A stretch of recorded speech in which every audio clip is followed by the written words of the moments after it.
What happens when a community is expected to survive without ever being supported? You're listening to Building Her, where we tell the truth about systems, about funding, and what it really takes to build something that lasts. I'm Kanika Lachey, founder of Fast Tail Girl Model to Mentor program.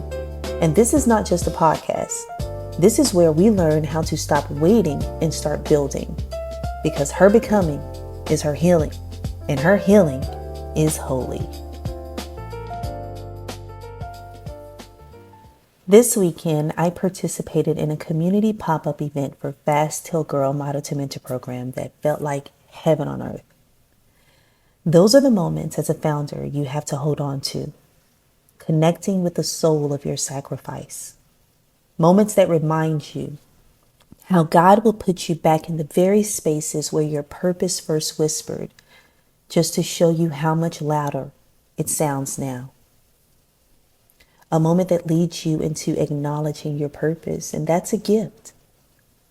The first time we piloted our boutique, I was in the middle of my breast cancer journey between surgeries.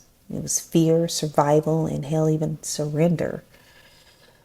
And in awareness, I can admit that woman was building from pain. But the woman I am today and the woman I am becoming, she is building from purpose. And it's moments in the community such as this that makes that truth evident. Evidence that healing does not erase the assignment. It refines it. Because just like I am dating differently I'm building differently. And standing there, watching community meet mission again, I was reminded of something I wish more Black-led grassroots nonprofits understood. We are not called to be saviors. We are called to be builders. There's a difference.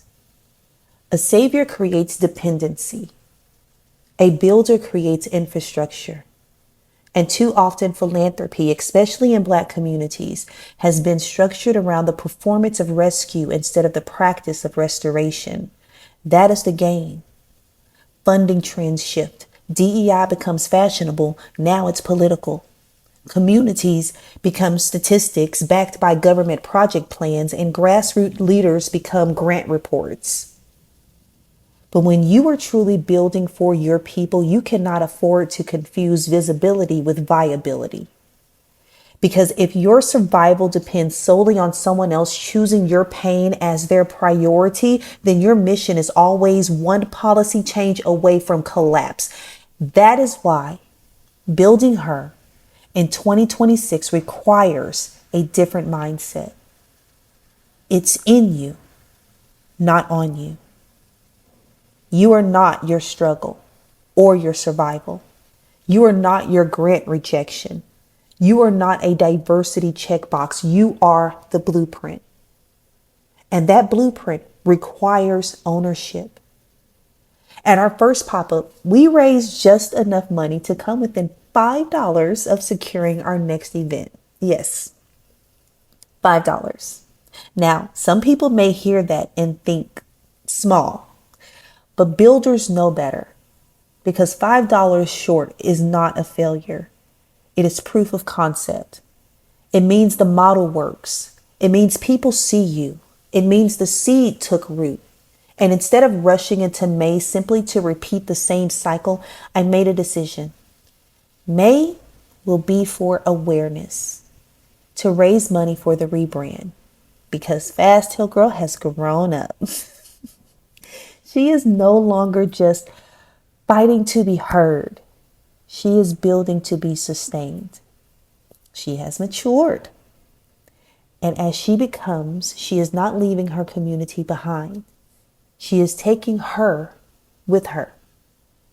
That means our 2026 funding plan is no longer centered solely around asking. It is centered around building. Building through pop-up boutiques, community visibility, digital products, workshops, brunch to build, storytelling, behavioral health education, brand maturity. This is about creating an ecosystem where the very community we serve learns that healing and economic sustainability must coexist. Because survival without strategy is still survival mode. And I do not know about you, but I am no longer interested in merely surviving. I am interested in teaching our girls, our women, and our communities how to build something that outlives the womb. Episode 1 of Building Her is this: stop waiting for someone to save your mission. Start building like the answer was always in you. Because if we're honest, the future of Black philanthropy is not in begging broken systems to finally see us. It is in remembering that we were always capable of seeing funding and freeing ourselves. And if this spoke to something in you, don't let it stop here. With your subscription, you get access to our Brunch to Build digital downloads and early access to our community workshop events. So you're not just listening, you're building. Check the transcript for links and more information, and I'll see you inside.